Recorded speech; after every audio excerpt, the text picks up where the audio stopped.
Assalamu alaikum wa rahmatullahi wa barakatuh, my friends. Welcome once again to the Today Show with me, your host, Khaleel Mohammad. Hope you guys are good, inshallah. Our first and probably our only studio guest today, but we don't need anybody else because we've got Nadia Majidi in the studio. UCL graduate, pharmacist by profession, founder of United Globally, a UK-registered charity focusing on increasing access to education and healthcare in Afghanistan. Assalamu alaikum wa rahmatullahi wa barakatuh, Nadia. How are you? Assalamu alaikum. I'm good, thank you. How are you? I'm fine, thank you very much for asking, mashallah. Right, so United Globally sounds very interesting. You operate in Afghanistan. How did you begin this charity? What motivated you? What inspired you to do something as amazing as this, inshallah? So we've been operating for about 2 years. So we work from the UK, but all our activity in the charity work is in Afghanistan. To be fair, it started when I first graduated. So I went to UCL and I've always been really into like education and tutoring. So what I used to do during university is I would like tutor students and then as like a side income, side business. And then when I graduated, I thought I could still continue doing this, but let's just use this as a means of charity. So what we did is we had myself and like friends and other family members who'd also tutor. We would then like raise money every month. So like students would pay for tutoring, parents would pay for tutoring, and then every month we would get all the money together, send it to Afghanistan. So essentially it was like we would tutor them and then as a result we'd be able to support education abroad. MashaAllah. Of course, Afghanistan has been internationally in the news for a long time. Yeah. As a new charity, as a female, as a sister, mashallah, were there any particular stumbling blocks that you encountered, trying to set up the charity, going over there? Because we're going to talk about your recent trip as well. But before we do that, Yeah. Was there any difficulties, any challenges that you faced setting up the charity? So I feel like it's always really difficult to try and prove credibility in the initial stages. So it's just trying to prove that we do what we say we do and building the connections. I'd never actually gone to Afghanistan before my first trip that we're going to talk about a bit later on. So it's just making sure we had good connections. So we started off quite local, started off with like friends and family who had connections in Afghanistan, work with them and just gradually built it since. MashaAllah. So let's talk about this trip that you recently had to Afghanistan. Yeah. Tell us a bit about that. What did you aim to achieve? What did you actually manage to get done? And how was the overall trip? So I think I achieved everything I sort of set out to achieve, which is good. It was about 2 months ago. Trip itself was quite short, so it was only about 2 weeks. And essentially it was just to see where our charity work had gone to do a little bit more charity work myself. Went to a few different cities. So started off in Kabul, which is the center. Went to a stationery distribution, went to a couple of schools, and then we traveled to Helmand. And you speak the language, don't you? I do, yeah. So we have quite a few languages in Afghanistan.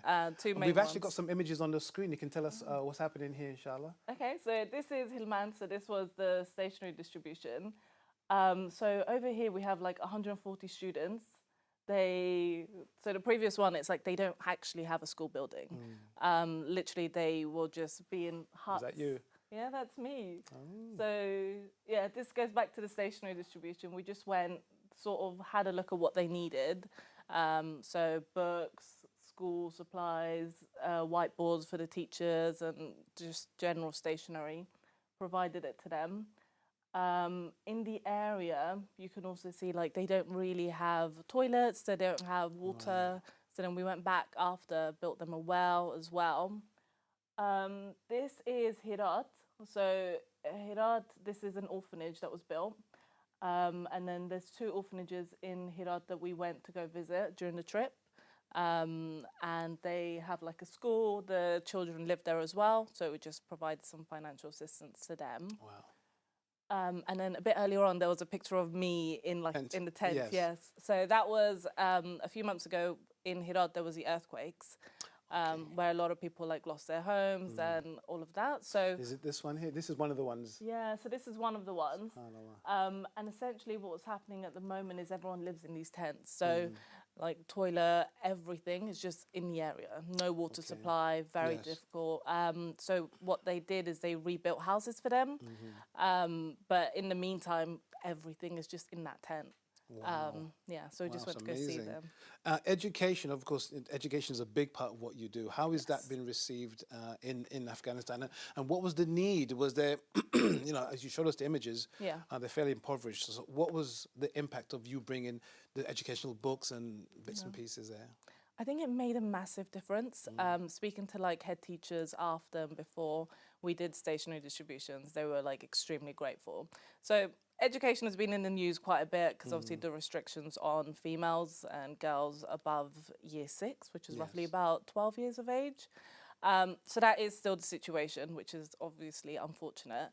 But besides that, there are still a lot of reasons why children aren't in school. So we have, unfortunately, a lot of children that are the breadwinners of the family. So they would be out working, or they just simply couldn't afford to provide like school supplies. So as a result, they weren't attending. So I think by us sort of trying to give them the essentials they needed for school, it made it a little bit easier. So that was just taking away one factor that would prevent them from going to school. So if some of the children are, as you said, acting as breadwinners, how does that affect them emotionally? Is it something that is a regular thing in their culture, or is it something they've been forced to be in that position to be the breadwinner with the absence of the father, or? I think it's a bit of both. So it is quite common. I think from a recent study I read, about 70,000 children are working in Kabul, just the centre. 70,000. 70,000. SubhanAllah. Yeah. So there's a lot of different factors that play into it. So, for example, if there isn't a father that's the breadwinner, or they are disabled, or anything that sort of prevents them from being able to work, the children are sort of forced to work. Otherwise, the family doesn't have any food. But the opposite is also seen. So you have like really young children who work, but you also have a lot of the very elders as well who work as well. And I think that was very difficult to see in my recent trip. It was just something you don't really see. And you'd see someone like your granddad's age pushing a wheelbarrow trying to make ends meet just to Yeah. take bread home. Yeah. Yeah.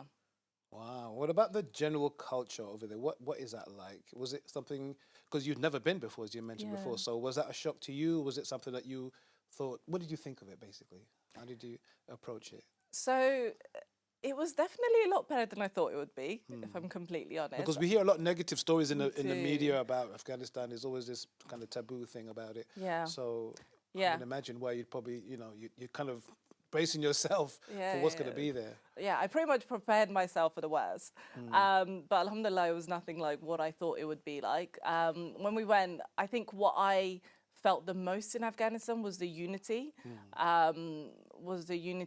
The brotherhood, the sisterhood. You could really feel like you're in an Islamic Muslim country in that sense. It's also very nice to be able to speak Farsi to everyone, which is something you obviously don't do in London. Culture-wise, there's a lot. Afghan culture is very rich.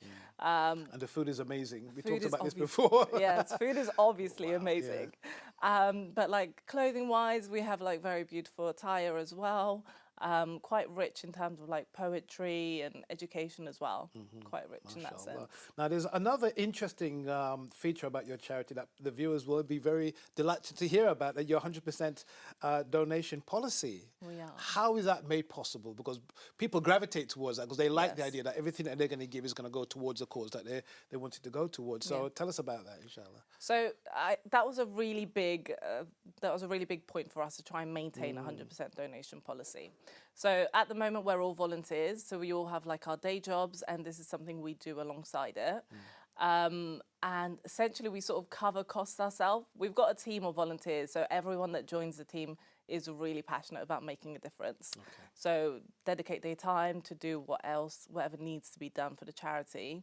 And the volunteers don't necessarily have to be from Afghanistan. No. They can be from any walk of life, anyone that's passionate about making a Yes. difference. Yeah. We have volunteers in all different sectors. So we have like volunteers in marketing, volunteers in accountants. Our accountants are volunteers. All the directors are volunteers. So everyone is a volunteer. So that makes it a lot easier in terms of bringing the costs down. But any other sort of costs we do have, we self-fund it. So the team will pay for expenditure to make sure we can maintain 100% donation policy. That is truly awesome. Right, before we go, how do we get in touch with somebody that they want to get in touch with you to help, to volunteer? Yeah. So we're active on Instagram, United Globally. Also, our website, www.unitedglobally.co.uk. MashaAllah. Thank you, Nadia. Do not go anywhere because we're going to have a competition after the break and you're going to help us out with... Are you going to help us out? Yeah, Are you definitely. sure? Of course. Okay, okay. You're right. Listen, guys, we're going to go for that break. But please stick around because, yes, we've got a competition coming up and you have a chance to win some lovely prizes. So we'll see you after the break, inshallah.